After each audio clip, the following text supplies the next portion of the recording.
nomor 11 itu yang setelah nomor 20 ya. Jadi nomor 1 sampai nomor yang ke-20 itu sudah itu sebagai bahan untuk selanjutnya. Artinya bahan Kristosentrisme yang nanti kedua gitu ya, yang lebih dalam lagi dan berkaitan dengan kitab-kitab yang ada. Nah, kita masuk dalam kesimpulan-kesimpulan terakhir ya. Jadi peran daripada Kristus dan juga pribadi dia itu sepenting apakah sebenarnya di dalam iman kita, di dalam perbuatan kasih kita, dan di dalam roh kita atau jiwa kita. Nah, kalau kita pelajari baik-baik di dalam ayat 1 Timotius pasal 3:16, coba kita baca ya.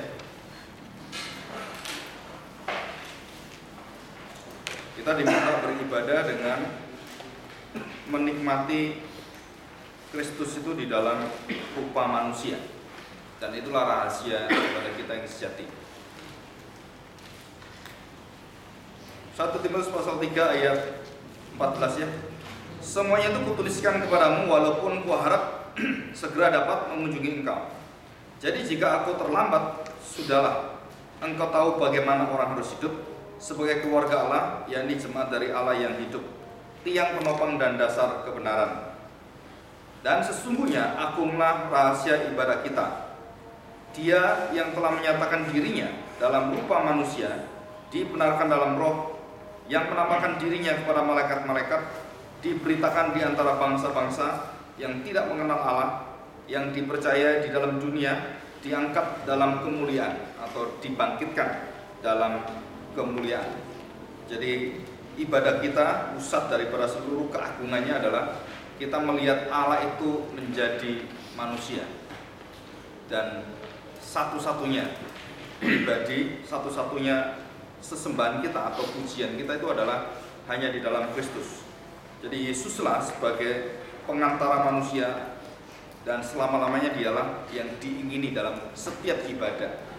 Jadi ibadah hari Minggu, kita berdoa di sini, kita berdoa di rumah, justru itu adalah kita mengingini pribadi Yesus, ya. Artinya mungkin kita sulit berpikir Yesus pribadinya kita lihat, kemuliaan dia yang kita bisa rasakan. Jadi kekudusannya, kemuliaan di dalam pemeliharaan dia, bagaimana Yesus itu memelihara kita dan juga memberikan contoh teladan begitu banyak yang menguatkan kita juga, yang memberikan rohnya dan yang menghibur kita. Nah, itu adalah ibadah. Jadi ibadah itu bukan pola ibadah yang hari Minggu, bukan. Ibadah di sini adalah ibadah yang berkaitan dengan seluruh kehidupan yang dipersembahkan pada Tuhan. Jadi hidup yang dipersembahkan tidak terbatas pada gedungnya, ritualnya, atau kepada pribadi-pribadi atau persembahan-persembahan yang ada. Tapi ibadah itulah seluruh hidup ibadah dari persembahan hidupnya. Dan ini sama mirip dengan Roma 12 ayat 1 dan 2. Yang kedua, Yesuslah dasar fondasi gereja segala bangsa. Nah, saudara, ini istilah gereja segala bangsa itu sebenarnya mengacu pada gereja untuk bangsa-bangsa atau gereja Am. Am itu dari kata kumpulan umat manusia, dari suku-suku dan dari humanitas atau kemanusiaan. Jadi manusia bermacam-macam itu bersatu, disatukan oleh satu fondasi, dan hanya gereja yang bisa menyatukan kemanusiaan dan yang bisa mempercayai serta menghormati manusia itu seperti Tuhan hormati. Di luar gereja tidak ada hak itu. Jadi kalau kita bicarakan hak asasi manusia, maka saudara bicarakan tentang Yesus. Kalau tidak membicarakan Yesus, tidak akan pernah ada hak asasi manusia. Di situ. Jadi semua hak asasi manusia itu kalau saudara pelajari, itu keluar karena pengorbanan Yesus. Peraturan baik itu PBB semua, dan di anti diskriminasi itu hanya hidupnya Tuhan Yesus. Dan tidak ada satu manusia yang pernah melakukan itu kecuali Tuhan Yesus. Ya, fondasi gereja. Saya tidak baca ayatnya. Dan bukan hanya fondasi gereja, dialah imam besar kita. Jadi dialah imam besar kita, dan imam besar inilah yang menjadi fokus daripada bukunya John Calvin, yaitu Institutio. Dia khusus menggarap the high priest. Jadi keimaman Kristus itu hampir 30% lebih dia bicarakan tentang Kristus dengan seluruh pekerjaan penebusan dan sebagai imam yang besar. Halaman 12, dialah yang harus kita beritakan. Nah, saudara, saya baru membaca bukunya Michael Horton. Dia mengatakan demikian, satu kalimat yang dia membahas, karena ini tidak sistematis secara outline bagus gitu, tetapi dia narasi. Dan Horton mengatakan seluruh Mazmur itu berbicara tentang Yesus adalah Israel sendiri. Di situ. Jadi Israel itu bukan bangsa Israel yang sekarang yang kita anggap yang disunat, yang nabinya itu Musa, bukan. Israel itu adalah Yesus sendiri. Dan dikatakan jelas di sini. Saudara, Israel itu mewakili satu bangsa yang dipilih Tuhan, yang mewakili dari seluruh hati Tuhan, dan dia yang berperang di dalam segala kegelapan dengan kerajaan-kerajaan yang ada.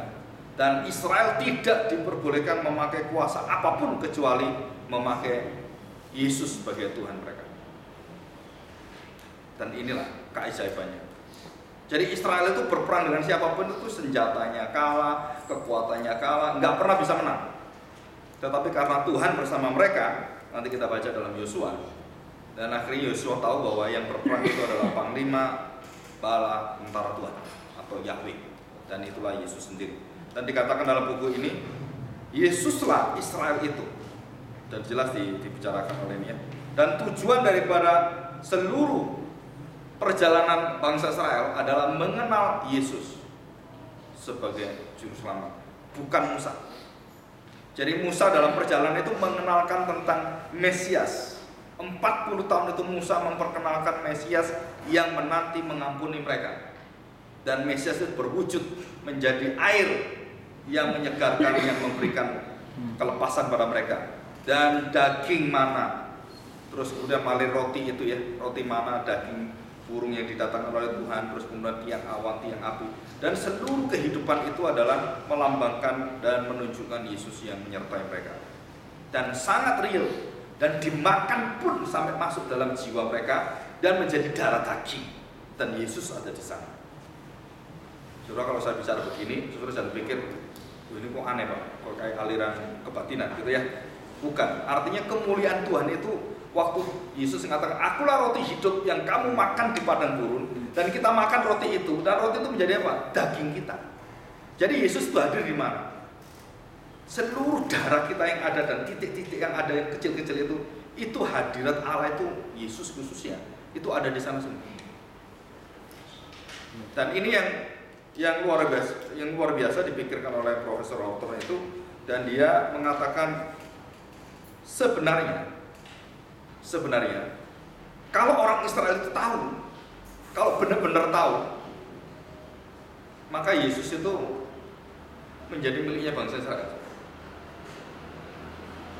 Kalau Israel nggak tahu, kita bersyukur. Kenapa? Karena kedegilan hati mereka, Tuhan berikan kesempatan pada bangsa lain. Nah, ini dari sisi mata kita yang terbatas.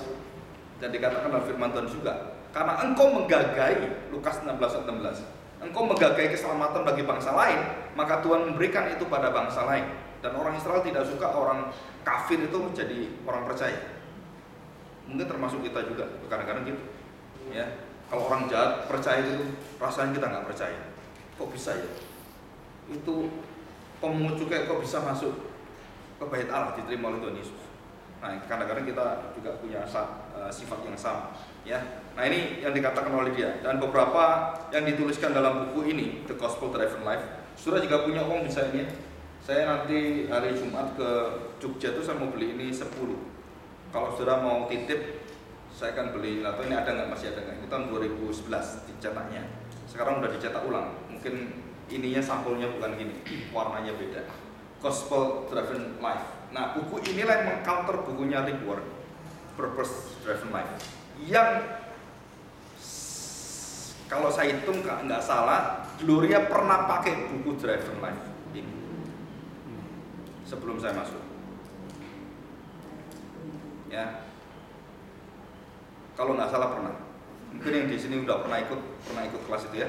Dan sekarang kita nggak tahu itu kemana itu ya, kelasnya itu kemana, udah hilang ke antah berantah. Nah, saudara, Buku inilah yang mengembalikan seluruh esensi driven life manusia. Ya, dan dia mengatakan jika Injil tidak diberitakan, buku apapun yang sekenal apapun itu bukan buku Kristen. Itu buku cuman buku sepertinya buku Kristen. Itu bukan buku Kristen. Jadi buku-buku yang seperti PDL, Purpose Driven Life itu boleh katakan buku yang berwarna Kristen, tapi bukan buku Kristen. Buku Kristen itu adalah buku yang selalu menjunjung Yesus, Gospel, ya, Christ. Ini sebenarnya Gospel, ini Christ, karena Gospel itu Yesus, ya. Dan dia tuliskan semua tentang bagaimana Yesus sebagai pusat. Terus dikatakan di sini bahwa hidup kita adalah bukan berpusat pada diri kita, berpusat pada Kristus. Nah, ini dijelaskan semua. Dan jelas sekali bahwa Michael Horton ini adalah orang Puritan, ya, dia orang Puritan. Dan ada satu tulisan juga yang saya copy nih, karena ini belum ada di Indonesia. Jadi saya copy ini. Michael Horton juga yang bagian ini, ada R.C. Sproul, David Wells, terus ada Flower White, terus Roger Nicol, Richard Muller, terus beberapa tulisan yang lain. Dan di dalam tulisan ini ada sesuatu yang luar biasa tentang dampak-dampak hikmat yang dicari oleh manusia. Nah, saudara, termasuk kita kalau dengar hikmat dari TV-TV yang ada, khotbah-khotbah, saudara harus tahu betul-betul bahwa khotbah-khotbah itu apakah itu khotbah betul-betul mencintai Kristus atau tidak. Nah, kita harus tahu khotbah itu diambil dari mana, apakah itu asal diambil ataukah itu betul-betul khotbah yang sungguh-sungguh seperti firman Tuhan jelaskan. Nah, itu biasanya di televisi atau di TV-TV, saudara, itu khotbah yang betul-betul mencintai Tuhan itu sangat jarang sekali. Bahkan sampai orang Injili pun khotbahnya tidak seperti itu. Nah, dia jelaskan di dalam buku ini ada seorang pendiri dari sekolah Puritan Reform. Baru pertama didirikan tahun 2013 dan sekarang muridnya itu sangat banyak sekali, dan itu salah satu anak cabang dari Westminster Theological Seminary. Nah, itu Puritan. Yang rektornya namanya Joel Pick, ya. Ini Profesor Joel Pick ini profesor yang ada di Puritan Reform Theological Seminary, Grand Rapids, Michigan. Nah, ini baru, sekolah ini baru, dan dia ingin membalikan semua reform itu menjadi murni, pure. Dan ini satu usaha. Jadi Westminster itu pure enggak? Ya sama, cuman dia lebih mengarah lebih pure lagi, lebih berkonsentrasi pada Christ is the covenant of God, ya. Nah, ini buku-buku ini yang ada. Nah, saya akan lanjutkan. Nah, saudara, Arketelos sudah saya jelaskan, visi misi sudah saya jelaskan. Berita terpenting. Nah, kita masuk di dalam halaman 13, ya. Nah, saudara perhatikan, kalau kita membuka Alkitab kita, ini sesuatu yang ditemukan dengan bukti-bukti Alkitabiah dan bukti-bukti dalam penelitian firman Tuhan yang luar biasa, ya. Tadi yang pertama, saudara perhatikan. Waktu saya membuka Mazmur, saya buka Mazmur, dan kemudian di situ coba kita buka Mazmur 1. Coba Mazmur. Ya. Mazmur. Di situ ayat Mazmur pasal 1 ayat 2. Tetapi yang kesukaannya ialah Taurat Tuhan, yang merenungkan Taurat itu siang dan malam. Nah, istilah Tuhan, Tuhan besar, itu adalah Yahweh. Terus kemudian diganti menjadi Adonai, karena orang-orang Israel takut dengan nama Yahweh itu sendiri. Nah, diganti dengan Adonai. Nah, saudara, ayat yang ke-6, coba kita lihat ya. Sebab Tuhan mengenal jalan orang benar, tapi jalan orang fasik menuju kebinasaan. Pasal 2, ayat yang kedua. Raja-raja dunia bersiap-siap dan para pembesar bermufakat bersama-sama melawan Tuhan yang diurapinya. Nah, saudara, baru kita tahu Tuhan itu siapa sebenarnya. Pasal 2 baru dikatakan, nah, Yahweh itulah yang diurapi oleh Tuhan sendiri. Jadi Tuhan tanda petik kok mengurapi Tuhan. Jadi ada pribadi, bukan satu pribadi, tapi ada lebih dari satu pribadi. Jadi mengurapi Yahweh itu mengurapi dia yang akan diurapi. Jadi siapakah dia? Nah, setelah di sini kita dijelaskan bahwa setiap kata yang ada yang berkaitan dengan Allah yang Tuhan-nya besar atau Allah-nya besar, itu adalah langsung menunjuk kepada Kristus di dalam perjanjian lama. situ. Ya. Jadi seluruh dalam perjanjian baru ini diterjemahkan sebagai kurios atau Tuhan atau Lord atau Tuhan. Ya. Jadi kalau ada TUHN besar dalam perjanjian baru atau kurios itu adalah menuju semua dalam perjanjian lama yang berkaitan dengan Yahweh semua. Baik dalam 5 kitab Taurat Musa, kemudian di dalam kitab-kitab yang ada di sini sejarah, termasuk kitab-kitab Mazmur dan para nabi, semua yang berkaitan dengan kurios yang diterjemahkan dalam perjanjian baru itu mengacu pada Yahweh semua. Jadi Yahweh itu adalah Yesus yang menyatakan dan Yesus yang mengerjakan seluruh pekerjaan Yahweh. Maka Yesus berhak mengatakan kalimat bahwa akulah anak manusia, akulah yang melebihi daripada Abraham. Sebelum Abraham ada, akulah dia, dan akulah yang bisa mengampuni manusia. Dan semua perkataan dia adalah perkataan dari Yahweh semua. Jadi Tuhan Yesus waktu bertemu dengan orang Farisi, dia mengatakan kalimat-kalimat yang membuat orang Farisi itu marah luar biasa, ingin membunuh Tuhan. Kenapa? Karena perkataan dia itu menyamakan diri dengan Yahweh perjanjian lama. Nah, baru kita tahu masalahnya besar di sini. Kenapa orang Farisi itu begitu ingin bunuh Tuhan Yesus? Karena Tuhan Yesus dianggap adalah satu-satunya pribadi yang berani menyamakan diri dengan Tuhan. Dan tidak ada satu pribadi pun yang pernah seperti itu. Tidak ada. Sepanjang sejarah nggak ada. Yang menyamakan diri dengan Yahweh itu nggak ada. Ada yang mengaku Mesias, tapi mereka itu bukan Mesias yang seperti Yesus, bukan. Tapi mereka Mesias sebagai yang mau membebaskan bangsa Israel. Itu arti Mesias mereka. Jadi sangat sempit sekali. Tapi satu-satunya berdiri dan mengatakan, akulah gembalamu. Saudara, istilah itu sama dengan Yahweh mengatakan, akulah gembala dalam Yeskiel pasal 34. Dalam Mazmur 23. Nah, saudara, berarti kalau waktu Tuhan Yesus mengatakan kalimat-kalimat yang dia omong berkaitan dengan seluruh perjanjian lama, jadi perkataan Tuhan Yesus itu 80% itu berkaitan dengan perjanjian lama semua. Seluruh perkataan Tuhan Yesus itu, pengajaran dia 80% itu berasal dari perjanjian lama yang dia genapi langsung hari itu juga waktu dia bicara. Dan ini penemuan buku-buku itu sudah demikian luar biasa dan baru diselidiki sekitar 2 tahun. Ya, mereka menggali luar biasa dan itu bukan orang biasa, orang-orang yang sangat luar biasa, profesor biblika yang sungguh-sungguh luar biasa dipakai oleh Tuhan dan menggali dan mengungkapkan semuanya. Dan mereka kemudian tuliskan itu dengan buku yang ada, yaitu Sidney Greidanus. Nah, saudara, ini adalah buku ringkasan selama hampir 30 tahun lebih. Buku ini dituliskan, dan setiap buku yang dituliskan tentang Yesus di dalam perjanjian lama itu tidak ada yang umurnya baru dituliskan kemarin 1-2 tahun, enggak. Hampir semua di atas 30 tahun. Coba bayangkan. Ya, buku ini puluhan tahun dituliskan. Saya juga lagi nyusun buku itu juga sama. Saya harapkan 7 tahun bisa menjadi pengantar untuk Indonesia tentang visi misi ini, ya. 7 tahun mendatang, jadi lebih komplit. Nah, kalau bisa itu bisa dikumpulkan jadi fast script. Fast script itu artinya kalau saya nanti pensiun gitu ya, dalam arti pensiun organisasi. Nah, hamba Tuhan di sini itu menuliskan tulisan-tulisan semua yang ada dikumpulkan. Nah, itu jadi satu tulisan yang panjang lebar dan berkaitan dengan apa yang menjadi pergumulan gereja Gloria, dan itu menjadi berkat bagi gereja lain di situ. Ya, dan saya perkirakan itu bisa selesai dalam waktu 5-7 tahun. Dan itu semua bukan karya satu orang, tapi dari hamba Tuhan yang ada. Syukur-syukur kalau ada dari hamba Tuhan luar gereja dari kita, atau kalau bisa dari sinode juga ada yang tergerak hatinya, bersama-sama bisa garap ini. Nah, itu lebih luar biasa lagi. Yang saya lagi berdoa untuk itu.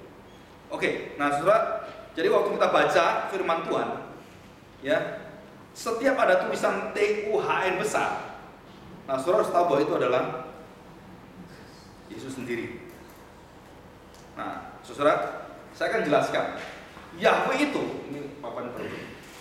Yahweh itu ada satu pengertian begini. Yahweh itu waktu dimengerti orang Israel, dikatakan Yahweh itu Esa. Esa bukan satu tunggal. Esa adalah satu kesatuan di dalam Allah yang berbeda dari yang lain. Itu namanya esa. Tunggal atau esa. Jadi esa itu adalah berbeda dari yang lain. Itu esa. Ya. Jadi istilah esa, kalau kita lihat ini esa, eka, ya, esa atau tunggal. Nah, istilah tunggal ini juga kalau kita kan lebih arah angka 1, numeral, bukan. Esa itu menunjukkan bahwa satu-satunya Allah dan tidak ada Allah yang lain.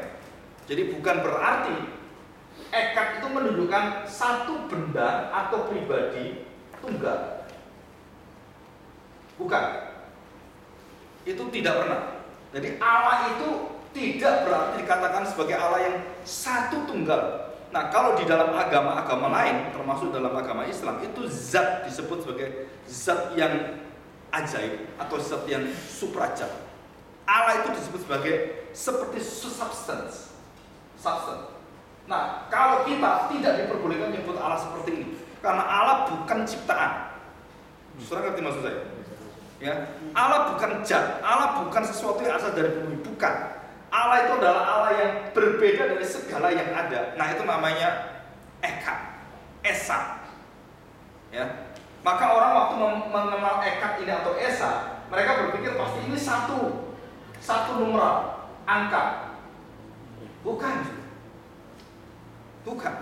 Jadi waktu dijelaskan oleh Tuhan Yesus bahwa ada Bapa, Anak, dan Roh Kudus, setelah orang Israel tidak bisa terima dan menolak seluruh pengajaran, dianggap ajaran Tuhan Yesus itu sesat, sekte. Itu ada sejarahnya di dalam Alkitab, ada. Kisah Para Rasul juga ada. Ya, dianggap sekte Tuhan Yesus dianggap mengajar yang berbeda dari ajaran esanya yang ada dalam Perjanjian Lama, Ulangan itu. Apakah benar seperti itu? Nah, ini saudara. Berarti untuk mengerti hal-hal seperti ini, saudara, Tuhan Yesus mengatakan satu kalimat yang membuat kita juga harus secara grace gitu ya, secara gracious itu. Kita harus tahu bahwa itu adalah anugerah. Saudara bisa mengerti Tritunggal ini, itu bukan saudara yang bisa mengerti. Itu adalah anugerah yang diberikan Tuhan. Bapak-bapak gereja dan seluruh gereja yang ada di dunia ini yang percaya Tritunggal, itu bukan karena kita bisa memikirkan, karena kita nggak bisa memikirkan Allah yang beda dengan apa yang kita lihat, apa yang kita rasakan. Bagaimana bisa tahu? Nggak tahu kita. Karena seluruh sense kita itu ada bendanya, ada penglihatannya. Nggak, Allah itu nggak ada. Allah bukan benda seperti kita, bukan udara seperti ini, bukan. Dia roh. Jadi bisa ngerti maksud saya? Jadi untuk mengerti Allah ini, saudara, tidak ada sesuatu yang bisa menjelaskan di dunia ini. Karena Allah itu berbeda dengan apa yang ada di dunia ini. Di dunia ini semua adalah ciptaan Dia, dan tidak mungkin kita samakan di dunia ini, kita pikirkan di dunia ini yang bisa memikirkan sama dengan Allah. Itu namanya berhala. Ngerti maksudnya? Jadi kalau saya memikirkan Allah seperti dunia ini, itu berhala. Oh, Allah itu seperti, oh ini ya, Allah itu seperti udara, gitu kan? Jadi terus kita ambil udara itu, berarti ini udara ini ada Allahnya.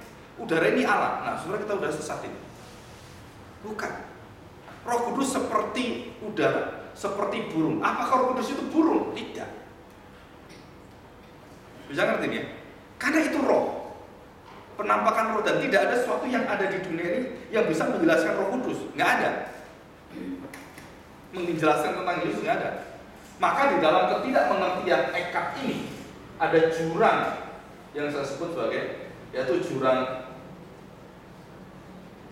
yang dinamakan yang tidak bisa dijalani, nggak bisa dilalui. Nah, saudara, bagaimana bisa kita mengenal ini? Satu-satunya jalan adalah Yesus Allah harus jadi manusia.